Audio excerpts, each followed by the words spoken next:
চলুন আজকে গ্রাম বাংলার ঐতিহ্যবাহী একটা খাবার বানাই। সেটা হচ্ছে কুমড়া ফুলের বড়া। এই বড়াটা সকাল বিকালের নাস্তায় অথবা গরম ভাত ডালের সাথে খেতে খুবই অসাধারণ লাগে।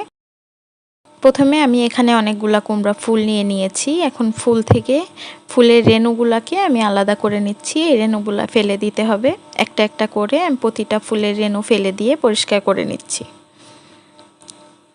ফুলগুলো পরিষ্কার করে নেওয়ার পরে এখানে বাটিতে আমি হাফ কাপ বেসন এবং 1/3 কাপ চাউলের গুঁড়া নিয়েছি। তার মধ্যে লবণ দিয়েছি, হলুদ দিয়েছি, মরিচের গুঁড়া, ধনিয়ার গুঁড়া, জিরার গুঁড়া, এগুলা দিয়ে খুব ভালো করে বেসনটাকে মিশিয়ে নিচ্ছি। এরপরে অল্প অল্প করে পানি মিশিয়ে বেসনটাকে পাতলা করে একটা ব্যাটার বানিয়ে নিচ্ছি।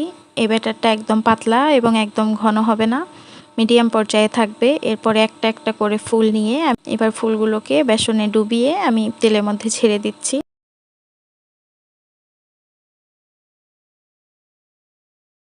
তেলের মধ্যে সবগুলা ফুল দেয়া হয়ে যাওয়ার সঙ্গে সঙ্গেই উল্টিয়ে দেওয়া যাবে না। এক পাশ একদম লাল হয়ে আসলে তারপরে আস্তে আস্তে করে উল্টিয়ে দিতে হবে।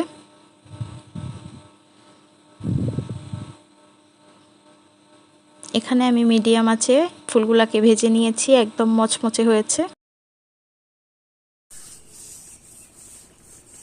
আল্লাহ হাফেজ।